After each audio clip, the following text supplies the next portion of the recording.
உங்கள் தங்க நகை விற்று உடனடி பணம் பெற மேக்ஸ் கோல்ட் கால் 04445444545.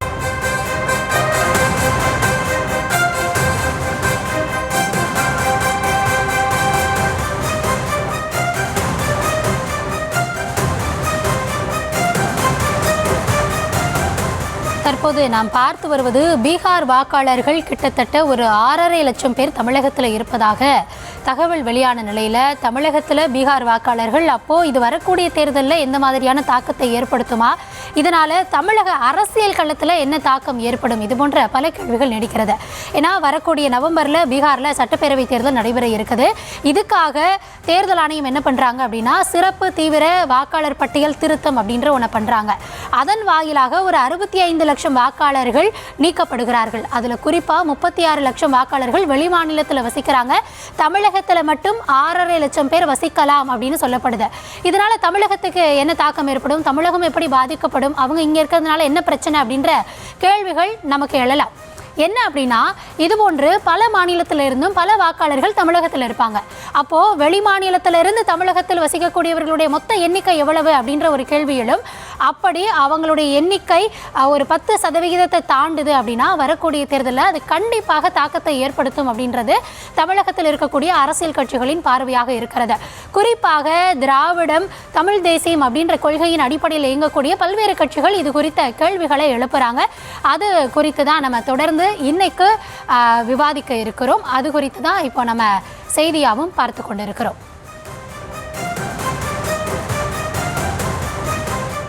இந்த வாக்காளர் பட்டியல் திருத்தி அந்த வெளிவந்த உடனேவே, இந்த எண்ணிக்கை தெரிய வந்த உடனே தமிழக அரசியல் களத்தில் பல தலைவர்களும் பல கருத்துக்களை தொடர்ந்து சொல்லிட்டு வராங்க. இந்த தருணத்தில் கள நிலவரம் தொடர்பாக விவரிப்பதற்காக என்னுடைய மூத்த செய்தியாளர் ராஜேஷ் இணைந்திருக்கிறார். ராஜேஷ் வணக்கம். பல தருணங்களில் இது குறித்த செய்திகளை நம்ம பார்த்துட்டு வரோம். நாடாளுமன்றத்தில் அமளி, அங்கேயும் அவங்க இது தொடர்பாக விவாதிக்கணும் அப்படின்னு கோரிக்கையெல்லாம் முன் வச்சாங்க. ஆனால் விவாதிக்கப்படலை. உச்ச நீதிமன்றமும் இதுக்கு முன்னாடி இந்த வழக்கு விசாரணையில் பல கேள்விகளை தேர்தல் ஆணையத்து முன்பாக எழுப்பியிருந்தாங்க. இருந்தாலும் அந்த பட்டியலில் 6.5 லட்சம் வாக்காளர்கள் தமிழகத்தில் இருக்கதா சொல்லப்படுது. இந்த நிலையில் தமிழக அரசியல் களத்தில் பல எதிர்ப்புகளும் பல கருத்துகளும் பரிமாறப்பட்டு வருகிறது. இப்போது இந்த விவகாரத்தில் நீடிக்கக்கூடிய கள தகவல்கள் என்னவா இருக்கு? கௌதமி, பீகாரில் மேற்கொள்ளப்பட்ட வாக்காளர் சிறப்பு சீர்திருத்தம் என்பது தமிழ்நாட்டிலும் எதிரொலிக்க தொடங்கி இருக்கின்றது. காரணம், அங்கு 65 லட்சம் பேர் வாக்காளர் பட்டியலிலிருந்து நீக்கப்பட்டிருக்கிறார்கள். அந்த 65 லட்சம் பேர் எங்கே போனார்கள் என்று கேட்கும்போது 36 லட்சம் பேர் தென் மாநிலங்களில், குறிப்பாக தமிழ்நாடு, ஆந்திரா, கர்நாடகா இது போன்ற மாநிலங்களில் அவர்கள் வேலை செய்து வருவதாகவும், இந்த பகுதிகளிலேயே அவர்கள் குடியேறிவிட்ட காரணத்தால் அவர்களுக்கு பீகாரில் இனி வேலை கிடையாது, அதாவது அவர்கள் அங்கு வசிக்கப் போவதில்லை என்ற முடிவு வந்துவிட்டதால் அவர்களை இங்கு வாக்காளர் பட்டியலில் வைக்க வேண்டிய அவசியம் இல்லை. வேண்டுமானால் அவர்கள் எந்தெந்த மாநிலத்தில் வசிக்கிறார்களோ அந்தந்த மாநிலத்திலேயே அவர்கள் வசிக்கக்கூடிய தொகுதியிலேயே அவர்கள் பதிவு செய்து அங்கேயே வாக்களிக்கலாம் என்று தேர்தல் ஆணையம் தெரிவித்திருக்கின்றது. அப்படி பார்க்கும்போது தமிழ்நாட்டில் பீகாரை சேர்ந்தவர்கள் மட்டும் 6.5 லட்சம் பேர் இங்கு வசிப்பதாக சொல்லப்படுகின்றது. எனவே அவ்வளவு பேர் வசிக்கக்கூடிய நிலையில அதில் குறிப்பாக சென்னையில் மட்டும் ஒரு 3 லட்சம் பேரும், மீதம் இருக்கக்கூடியவர்கள் அதிகபட்சமாக திருப்பூர் மற்றும் கோவை உள்ளிட்ட கொங்கு பகுதியிலும் அதிகமாக இருப்பதாக சொல்லப்படுகிறது.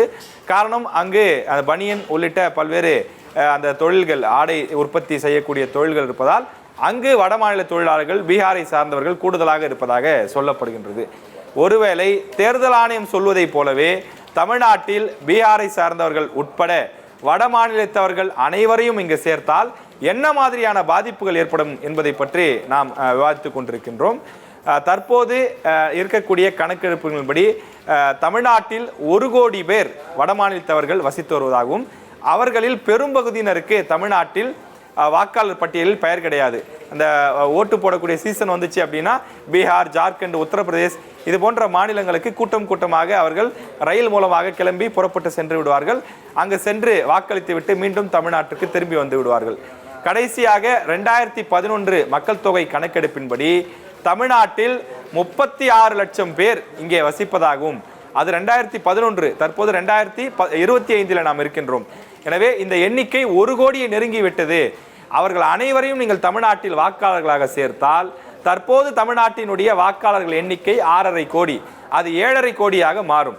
சரி, 1 கோடி பேர் வந்துவிட்டால் என்ன மாற்றம் ஏற்படும்? அவர்கள் அதாவது தமிழ்நாட்டில் இருக்கக்கூடியவர்கள் மண் சார்ந்து அரசியல் பேசக்கூடியவர்களுக்கு வாக்களிப்பார்கள்.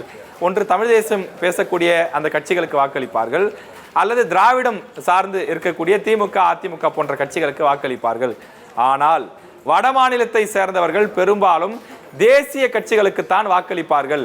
ஒரு வெஸ்ட் பெங்காலிலிருந்து வந்தவரோ உத்தரப்பிரதேசம் பீகார் போன்ற மாநிலங்களிலிருந்து வந்தவரோ தமிழ்நாட்டில் வாக்களிக்க விட்டால் அவர் திமுக அதிமுகவையோ அல்லது தமிழ் தேசம் பேசக்கூடிய சீமான் வேல்முருகன் போன்றோரையோ ஆதரிக்க வாய்ப்பே கிடையாது. அவர் பிஜேபி அல்லது காங்கிரஸ் போன்ற தேசிய கட்சிகளை நோக்கி தான் பயணிப்பார்கள். இன்னும் ஒருபடி மேலே போய் தமிழ்நாட்டில் இருக்கக்கூடிய அரசியல் கட்சிகள் வேல்முருகன் போன்றோரெல்லாம் சொல்லக்கூடிய விஷயம், அவர்கள் 90% பேர் பிஜேபியை தான் ஆதரிப்பார்கள். நீங்கள் வட மாநிலத்திலே எடுத்து பாருங்கள், நாடாளுமன்ற தேர்தலாக இருந்தாலும் சட்டமன்ற தேர்தலாக இருந்தாலும் அவர்களுடைய வாக்கு என்பது இந்துத்துவா என்பதை நோக்கியும் குறிப்பாக பாஜக என்பதை நோக்கியுமாகத்தான் இருக்கிறது. எனவே தேர்தல் ஆணையத்தினுடைய நோக்கம் என்பது தமிழ்நாட்டை பாஜக நேரடியாக கைப்பற்ற முடியவில்லை என்பதனால் மறைமுகமாக அவர்கள் வட மாநிலத்தவரை இங்கே குடியமர்த்தி அவர்களை வாக்காளர் பட்டியலிலே சேர்த்து அதன் மூலமாக பாஜகவிற்கு வாக்குகளை அறுவடை செய்ய நினைக்கிறார்கள் என்று சொல்கிறார்கள். சரி, 1 கோடி பேர் இங்கே வந்துவிட்டால் தமிழ்நாட்டு அரசியலில் என்ன தாக்கம் ஏற்படும், அதன் மூலமாக ஏதாவது மாற்றம் வருமா என்று யோசிக்கும் போது கடந்த 2021 சட்டமன்ற தேர்தல் முடிவுகளை நாம் எடுத்து அலசி பார்க்கும் போது திமுக தற்போது ஆட்சியில் இருக்கிறது. திமுகவிற்கும் அதிமுகவுக்குமான வாக்கு வித்தியாசம் எவ்வளவு தெரியுமா? வெறும் 20 லட்சம் தான். 20 லட்சம் வாக்குகளை அதிமுக கடந்த 2021 கூடுதலாக பெற்றிருந்தால் இன்றைக்கு அதிமுக தமிழ்நாட்டில் ஆட்சியில் இருந்திருக்கும். வெறும் 20 லட்சம் வாக்குகள் ஒரு ஆட்சியையே தீர்மானிக்கக்கூடிய சக்தியாக இருக்கும் போது 1 கோடி பேர் இங்கு வாக்காளர் பட்டியலில் இணைந்தால் அவர்கள் யாரை வேண்டுமானாலும் தோற்கடிக்க வைக்கலாம், யாரை வேண்டுமானாலும் வெற்றி பெற வைக்கலாம். எனவே தேர்தல் முடிவுகளை முடிவு செய்யக்கூடிய காரணியாக வட மாநிலத்தவர்கள் இருப்பார்கள் என்பது புள்ளி விவரங்கள் மூலம் நம்ம அறிந்து கொள்ளக்கூடிய விஷயமாக இருக்கிறது. இதற்கு திமுக, அதே போல நாம் தமிழர் கட்சி, வேல்முருகன் அவர்களுடைய தாவேகா போன்ற பல கட்சிகளும் தொடர்ந்து இதற்கு எதிர்ப்புகளை தெரிவித்து வருகின்றார்கள். அவர்கள் சொல்லக்கூடிய விஷயம் என்னவென்றால், குறிப்பாக திமுகவிலிருந்து கனிமவளத்துறை அமைச்சர் ரகுபதி பேட்டி கொடுத்திருக்கிறார். நாங்கள் ஒருபோதும் இதற்கு அனுமதிக்க மாட்டோம். நிச்சயமாக வட மாநிலத்தவரை இங்க இருக்கக்கூடிய பட்டியலில் சேர்த்தால் கடுமையான பின்விளைவுகள் ஏற்படும் என்று அவர் கடுமையாக எதிர்க்கின்றார். அதே போல திருமாவளவன் அவர்கள் என்ன சொல்கிறார் என்றால், தமிழக முதலமைச்சர் தைரியமாக இறங்கி போராட வேண்டும், உடனடியாக அனைத்து கட்சி கூட்டத்தை கூட்டி இதற்கு ஒரு முடிவெடுக்க வேண்டும். வட மாநிலத்தவருக்கு தமிழ்நாட்டில் வாக்களிக்கும் உரிமை கூடவே கூடாது, அது பலவிதமான பின்விளைவுகளை ஏற்படுத்தும், தமிழ்நாட்டின் உரிமைகளை எல்லாம் பாதிக்க செய்யும் என்று திருமாவளவன் சொல்கின்றார். சீமான் என்ன சொல்கிறார் என்றால், அது நிச்சயமாக இங்கு மண் சார்ந்த அரசியல் பேசக்கூடிய கட்சிகளுக்கு பெரும் பின்னடைவாக இருக்கும், பாஜகவினுடைய சூழ்ச்சி இது என்று அவர் சொல்கிறார். அதே போல வேல்முருகன் அவர்கள் என்ன சொல்கிறார் என்றால், இலங்கையில் ஈழத்தமிழர்களுக்கு என்ன நடைபெற்றதோ அதே போன்றதொரு நிலைதான் தமிழ்நாட்டில் இருக்கக்கூடிய தமிழர்களுக்கு ஏற்படும். நாம் வாழும் காலத்திலேயே நாம் அடிமைகளாக்கப்படுவோம், நம்மை வேறொருவர் ஆட்சி செய்யக்கூடிய நிலை ஏற்படும் என்றெல்லாம் அவரும் தன்னுடைய கருத்துக்களை பகிர்கின்றார். எனவே இங்க இருக்கக்கூடிய பெரும்பான்மையான கட்சிகள் இந்த திட்டத்திற்கு எதிர்ப்பு தெரிவிக்கின்றன. இன்னும் தமிழ்நாட்டில் வாக்காளர் சிறப்பு சீர்திருத்தம் அமல்படுத்தப்படவில்லை, ஆனால் விரைவில் அமல்படுத்தப்படும் என்று எதிர்பார்க்கப்படுகிறது. அவ்வாறு அந்த திட்டத்தை தேர்தல் ஆணையம் தமிழ்நாட்டில் கொண்டு வருவதற்கு முன்னதாக தமிழக அரசு சுதாரித்துக் கொண்டு உரிய நடவடிக்கைகளை மேற்கொள்ள வேண்டும் என்பது பெரும்பான்மை கட்சிகளுடைய அழுத்தமாக கோரிக்கையாக இருக்கின்றது. தமிழக அரசு என்ன நடவடிக்கை எடுக்க போகின்றது? தமிழ்நாட்டிற்கும் இந்த வாக்காளர் சிறப்பு சீர்திருத்தம் வருமா? அப்படி வரும்போது வட இந்தியாவை சேர்ந்தவர்கள் தமிழ்நாட்டின் வாக்காளர் பட்டியலில் இடம்பெறுவார்களா? என்ன நடவடிக்கை எடுக்க போகிறார்கள் அரசியல் கட்சிகள் என்பதை நாம் பொறுத்திருந்து பார்க்க வேண்டும். ராஜேஷ், இது தொடர்பாக என்ன நிலவரம் அப்படின்றத பார்த்தோம். இன்னொரு விஷயம் என்ன அப்படின்னா, தேர்தல் ஆணையம் இந்த நடவடிக்கை எடுக்கிறதுக்கு முன்னாடி சொன்னது என்ன அப்படின்னா, சட்டவிரோதமாக யார் குடியேறி இருக்காங்களோ அவங்கள இந்த வாக்காளர் பட்டியலிருந்து வெளியேற்றணும், அதுக்காக தான் இந்த நடவடிக்கை அப்படின்னு சொன்னாங்க. அப்போது வரைவு வாக்காளர் பட்டியல் வெளியாக இருக்கக்கூடிய இந்த நேரத்தில் எத்தனை பேர் சட்டவிரோதமாக குடியேறி இருக்காங்க அப்படின்ற விவரம் இது இருக்கா அப்படின்ற ஒரு கேள்வி எழுது. அதே மாதிரி மற்ற மாநிலங்கள், இப்போ தமிழகத்தை சார்ந்தவங்க மற்ற மாநிலங்களில் இருப்பாங்க, அப்போ அவங்களுக்கான வாக்குகள் எங்கே போய் சேரும்? இது போன்ற பல கேள்விகள் இருக்குல்ல. இதுக்கு தேர்தல் ஆணையம் பதில் சொல்லியிருக்கா? அதாவது அவர்கள் தேர்தல் ஆணையம் இந்த சிறப்பு சீர்திருத்தத்தை எதற்காக செய்கிறார்கள் என்றால், நம்முடைய அண்டை நாடுகளாக இருக்கக்கூடிய வங்கதேசம், மியான்மர் இது போன்ற இடங்களிலிருந்து பீகார் மாநிலத்தில் அதிகம் பேர் குடியேறி இருக்கிறார்கள்.